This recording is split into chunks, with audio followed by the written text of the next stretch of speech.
Vamos conversar com um governador que defende, que está alinhado ao bolsonarismo. Aí me ocorreu uma dúvida, mas será que eu posso ainda falar que Caiado está ligado ao bolsonarismo ou eu tenho que dizer mais ligado à ala conservadora? Então já compartilho com o senhor essa minha dúvida. Como é que eu lhe defino nesta linha do tempo, governador? Bem-vindo, obrigado pela presença. Bom dia, muito obrigado a você, Elisa, a Clarissa, a Larissa e a Isabel. Prazer enorme poder conversar um pouco com vocês sobre esse momento delicado da vida nacional. Você pode me definir como tendo sido o primeiro homem no país, o primeiro político no país, que teve a coragem de enfrentar o PT e o Lula em 1986, quando ele criou o MST e eu criei a UDE. E de lá para cá, eu venho demonstrando a incompetência e a incapacidade de gestão, não só do Lula, mas também de todos que compõem a estrutura do PT. Sou o mais longevo adversário do PT no Brasil, na classe política brasileira. Governador, respondeu, não exatamente se ainda está no bolsonarismo, mas também não vou insistir nessa estrada. Vamos aqui em frente para a gente trazer as questões do tarifaço. Eu começo com a Clarissa Oliveira, porque a gente tem muito ali questionar. Governador, por favor, Clarissa. Muito bom dia para o senhor, governador. Sempre um prazer conversar com o senhor. Eu vou pegar embalo um pouquinho no que a Elisa questionou o senhor. Embora ela já tenha desistido, eu não desisti totalmente ainda. E vou acrescentar uma pimentinha nessa primeira pergunta. Já que o senhor se descreveu aí como um dos primeiros homens aí da história do Brasil a ter se posicionado claramente contra o governo do presidente Lula, mas o senhor é também aí cotado para disputar a presidência pelo campo ali da direita, tem se movimentado nessa direção. Então eu já pergunto para o senhor, primeiro, se o senhor for disputar, o senhor quer o apoio do ex-presidente Jair Bolsonaro? E aí eu emendo, em relação ao tarifaço, qual é a sua avaliação a respeito do que está acontecendo neste momento, olhando para a atuação específica de Eduardo Bolsonaro nos Estados Unidos? Como que o senhor avalia a forma como ele está conduzindo essa articulação em solo americano e qual é o papel dele em tudo o que está acontecendo aqui no Brasil? Bom dia para o senhor. Bem, é importante que deixe bem claro a minha posição. Eu sou 100% contrário ao tarifaço. 100% contrário. Certo? Tanto é que, tão logo soube a notícia, antecipei meu retorno de uma missão oficial que fazia no Japão, e imediatamente aqui me preocupei em reunir com todos os meus secretários de governo, todos os empresários de todas as categorias e também representantes de trabalhadores, para que nós pudéssemos também achar alternativas para minimizar essa crise que pode vir, não tendo competência por parte do governo federal e tendo o presidente Lula muito mais interessado em manter este processo no nível de acirramento político, muito mais de campanha eleitoral do que como uma postura de presidente da República preocupado com a economia do país. E se vocês notarem bem, vão ver exatamente que o presidente da República, ao invés de, como nós fizemos, governadores, chamar os empresários, seus secretários de governo, ele, ao invés de chamar o Haddad, chamar o planejamento, ele chamou o seu maqueteiro. Esse foi o homem que direcionou as ações do Lula, certo? A preocupação dele não foi com o país, não foi com a economia, não foi com as vagas de emprego, nada disso. A preocupação dele é de palanque para a campanha eleitoral de 2026. Ele hoje está comemorando, ele hoje está cada vez mais se vangloriando de ter chegado a esse nível para tentar aí buscar junto à opinião pública uma falsa tese de soberania, de patriotismo ou de defesa do país. Então é importante que nesta hora, tá certo? Nós que temos responsabilidade e que somos políticos que representamos a nossa população, tenhamos aqui a consciência que este momento é muito sério e não é momento de estar se dando espaço a tititi e a fofocas de A e de B.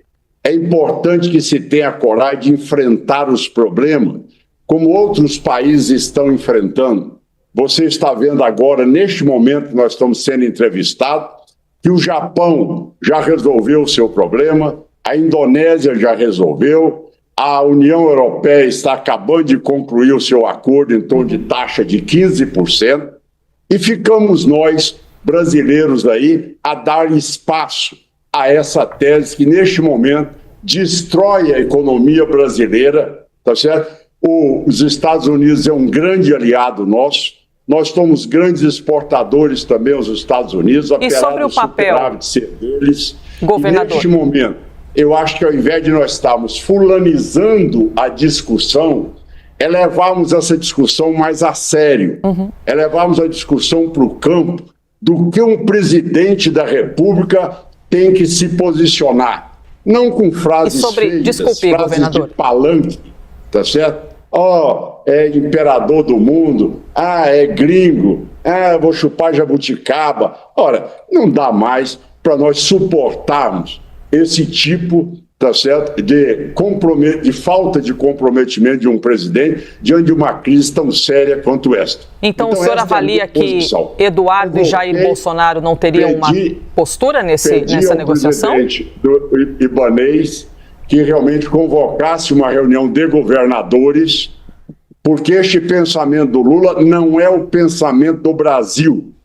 Posso te garantir que mais da metade dos governadores não concordam com essa posição do Lula, certo? E nós temos que abrir um canal de conversação. Nós não podemos ser penalizados por essa postura irresponsável, inconsequente, palanqueira do senhor Lula. Governador, o senhor me desculpa a insistência, eu entendo que o senhor tem esse olhar de que há uma responsabilidade do presidente Lula na situação que a gente está vivendo, mas a gente tem o filho do ex-presidente Jair Bolsonaro nos Estados Unidos fazendo uma articulação que também contribuiu para esse cenário. Então eu insisto na pergunta para o senhor, como o senhor vê o papel de Eduardo Bolsonaro em toda essa questão? Quer dizer que a presença do Eduardo Bolsonaro supera a articulação do Itamaraty no primeiro momento? Mas não atrapalha? Por que quando perguntaram ao Lula, você vai tratar com o presidente Trump? Ele disse, não tenho nada a tratar com ele, não tenho nada a conversar com ele. Ora, veja bem, o presidente da República não pode pousar de defesa ali dos seus problemas ideológicos. Ele tem que representar o país. Ele tem que ter seriedade para, neste momento, dizer sim, independente, ele não tem que gostar do Trump. Independente disso, ele tem que ter a noção da liturgia do cargo, que ele nunca teve na vida, certo? E poder sentar junto ao presidente Trump e poder conversar com o presidente Trump, dizendo, olha, nós somos parceiros, a economia do meu país, nós queremos desenvolver. Esta é que é o nível de discussão que se espera de um presidente da República, certo? E eu quero concluir aqui. Já pedi ao governador Ibanez, desde quarta-feira passada, uma reunião com os governadores e até agora nós não tivemos ainda uma resposta por parte, principalmente dos governadores ligados ao governo, para termos essa reunião.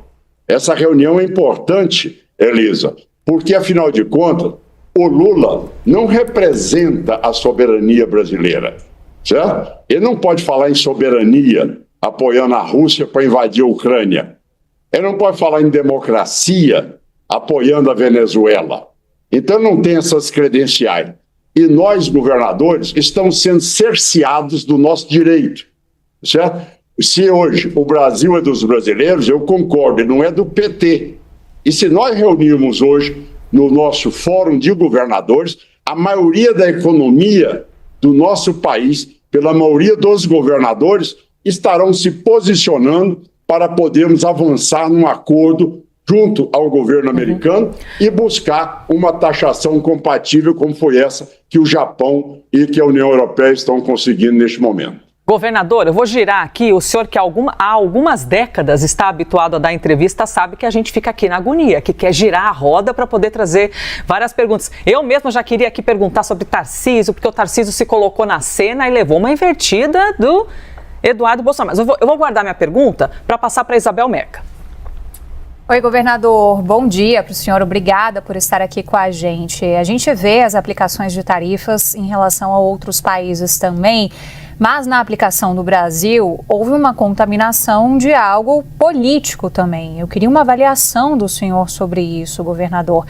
Se elevar a esse ponto não acaba prejudicando o setor produtivo. E se o senhor, e pelo que eu vejo do discurso do senhor, o senhor tenta ir por uma linha diferente do que foi, por exemplo, o governador do estado de São Paulo no início, e depois ele foi calibrando, até fez acenos ao setor produtivo, porque sentiu que se atrelar muito ao posicionamento bolsonarista lhe trouxe percalços no seu próprio estado e eventuais projetos presidenciais. O senhor que também tem projetos presidenciais, como é que avalia isso?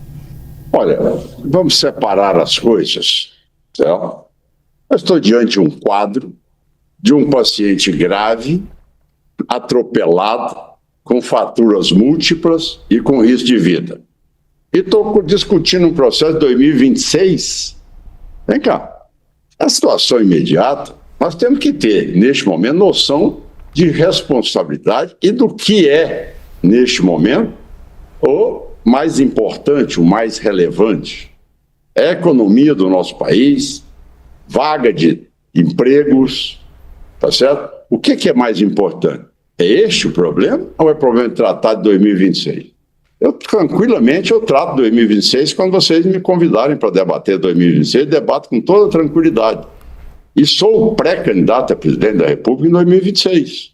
Agora, o que nós estamos tratando neste momento é uma crise de proporções que nós sabemos ainda a que ela pode atingir, tá certo? Levando como consequência comprometimento na governabilidade dos estados e das prefeituras. Ora, vocês já analisaram a gravidade e a extensão da crise fiscal que poderá atingir os entes federados, também as nossas prefeituras? Este é o assunto principal. O assunto principal é que tem que ser levado com a responsabilidade de um presidente da República que deveria ter um Itamaraty, sem dúvida nenhuma está sendo totalmente desmoralizado pelo atual governo, pelo atual presidente. Nós temos aí um ministro da Fazenda que não é nem consultado, ele é substituído pelo maqueteiro do Lula. Então, de repente, nós vamos discutir este assunto visando o que vai ser 2026, quem está no palanque é o Lula, com frase feita, não somos nós. Nós estamos preocupados e você há de convir que recebi o estado de Goiás numa situação de um estado corrompido, assaltado, inviabilizado, enfrentei um Covid, salvei vidas, enfrentei o problema de frente, vem agora o tarifaço, enfrento de novo, tá certo? Para achar alternativas para o meu estado. Sou o governador mais bem avaliado do Brasil e, neste momento, o que nós precisamos é de ter essa responsabilidade.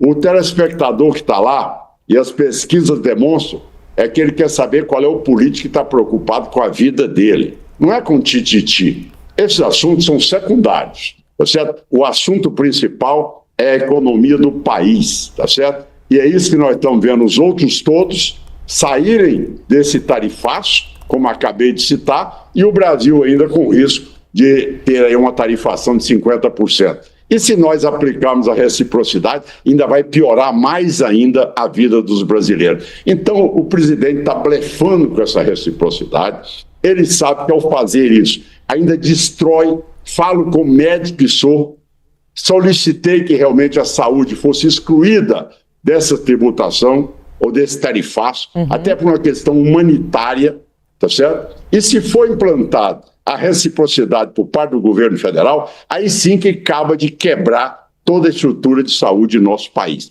Então, veja bem, eu acho que as pessoas não estão analisando com dados que deveriam estar, tá certo? A gravidade do processo que nós estamos vivendo.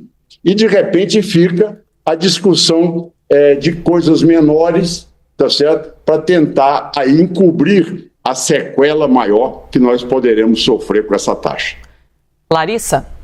Governador, eu, enquanto goiana do pé rachado, ouso dizer que a maior representante defensora da pamonha na mídia brasileira, vou fazer uma pergunta muito importante para o senhor agora. Então, o senhor está falando na questão da prática relacionada ao estado de Goiás e o que significa as exportações para os Estados Unidos. Até onde eu sei, governador, os Estados Unidos não estão ali no top 5 de mercados para Goiás nas exportações. E aí eu queria ver com o senhor o que representaria esse tarifaço na prática para o Estado, já que o senhor falou que não está na hora de falar em 2026. O que há de preocupação econômica para o Estado diante desse tarifaço, que é o que tudo indica, de fato, vai começar no dia 1º de agosto. E aproveitando, ainda, a gente sabe, por conta da gripe aviária, a China ainda não autorizou novamente, estamos nessa expectativa, daqui a pouquinho eu trago uma informação nova sobre isso, dessa liberação para que a China volte a receber a carne de frango, que isso sim estaria impactando também as contas ali, especialmente naquele polo na região de Itaberaí. Então vamos falar em prática. Há uma preocupação econômica do Estado até que ponto em cima desse tarifaço, deixando um pouco as questões políticas de lado nesse momento, governador? Muito obrigado, Larissa, muito obrigado. As consequências em Goiás, elas vão repercutir principalmente na cadeia de carnes. Hoje, a perda do valor da arroba de boi hoje é significativa.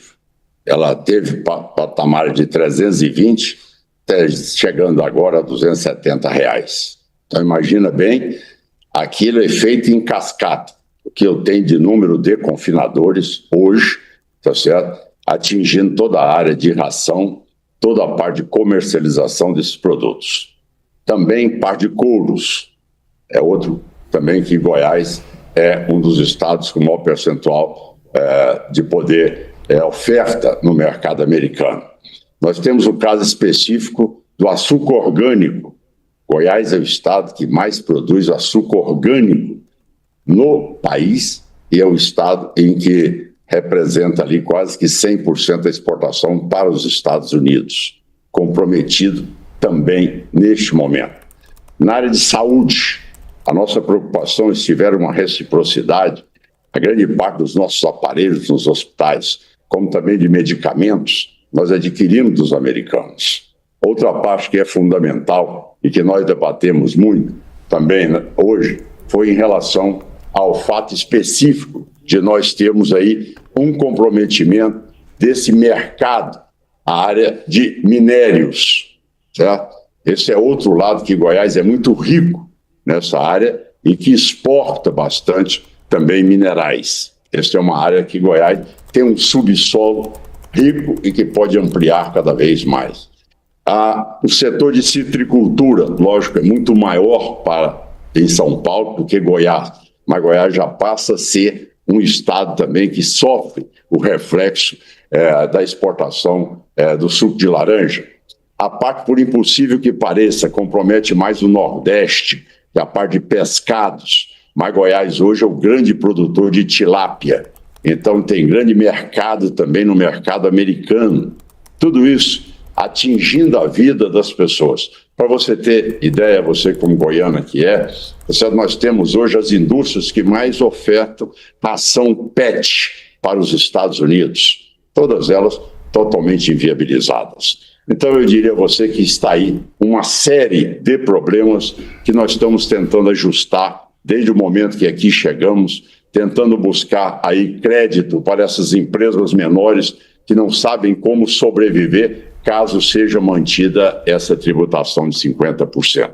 Então, isso aí atinge em mais de 380 milhões de dólares ali a economia do meu estado de Goiás, que é que eu tenho que cuidar neste momento. Infelizmente, tendo que assistir um presidente que não nos representa, tá certo? Criar essa queda de braço e trazer mais uma crise econômica que não tem motivo nenhum para que ela seja instalada neste momento. Governador, eu fiquei com uma dúvida aqui, eu fiquei esperando a roda girar para poder chegar novamente aqui na minha dúvida. Quando o senhor fala em não devemos fulanizar, e Lula deve sentar, se o Lula quisesse falar, teria sentado, me ocorreu aqui uma dúvida. Por quê? A gente tem uma postura de Donald Trump que é um pouco de vamos negociar. mas se for atendido o que eu quero. E até frequentemente no jornalismo, o senhor citou a Rússia, a gente fala de Vladimir Putin, por exemplo, que diz, eu quero negociar com a Ucrânia, lógico, mas desde que os meus desejos sejam atendidos. E a gente costuma chamar isso de autoritarismo, né? Que é quando, eu sento para conversar, mas só se tiver, se valer a minha ideia. O senhor acredita mesmo que Donald Trump está disposto a negociar algo que não seja o que ele mesmo quer? Olha, eu posso citar com fato concreto. O Japão não acabou de fechar o acordo em 15%, a Indonésia não acabou de fechar em 15%, a União Europeia não está fechando em 15%. Então, o que não quer? Mas o senhor avalia que ele está disposto a conversar com o Brasil? Com o presidente Lula? Porque, por enquanto, o governo fica dizendo que está tentando, mas não está conseguindo contato eficaz. Foi isso que nós escutamos do próprio presidente Lula. Não? Pelo contrário, ele disse, essas discussões só vão começar depois que eu tomar as decisões. Eu não vou dialogar com quem é imperador do mundo, não vou receber a ordem de gringo. Quer dizer, veja, você no momento, você tem que se pousar como presidente, com a liturgia da presidência. Não dá para esse tipo de frases feitas, de maqueteiro. Certo? Um governo, quando ele é governado por maqueteiro, o governo acabou.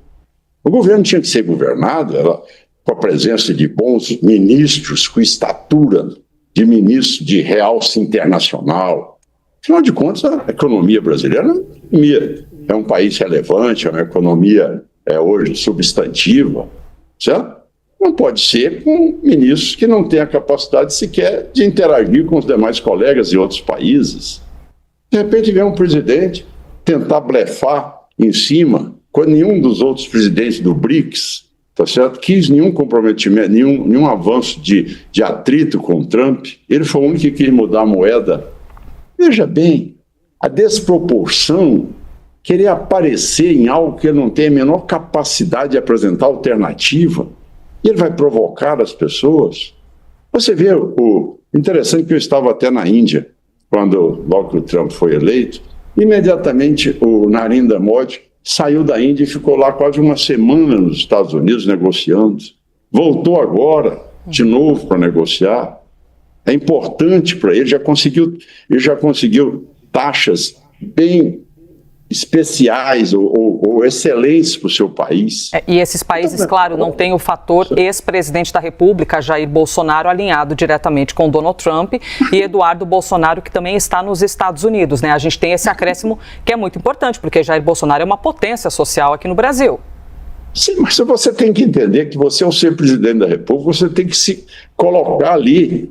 Tá certo? Se o ministro tem que ir embora para os Estados Unidos, chegar lá, ir lá, conversar, dialogar, discutir, tá certo? Você tem que quebrar esse sentimento, que não pode ser uma discussão ideológica neste momento. Deixa o Lula, eu não gosto do Trump, tudo bem, isso é um problema dos dois.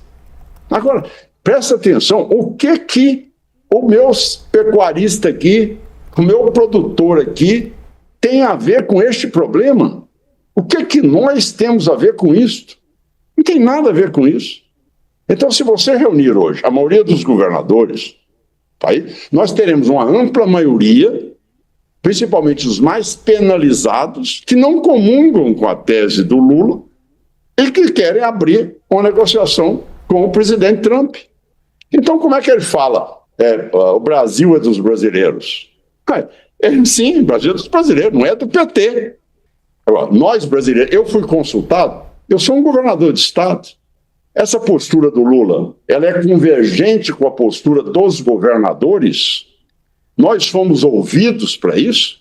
Não. Governador, eu agradeço demais a sua gentileza. Eu preciso encerrar a entrevista e o senhor já vai compreender por qual motivo, porque diz respeito à próxima notícia que a gente tem que trazer aqui, que é urgente. Conversamos com o governador de Goiás, Ronaldo Caiado. Obrigada demais pela gentileza.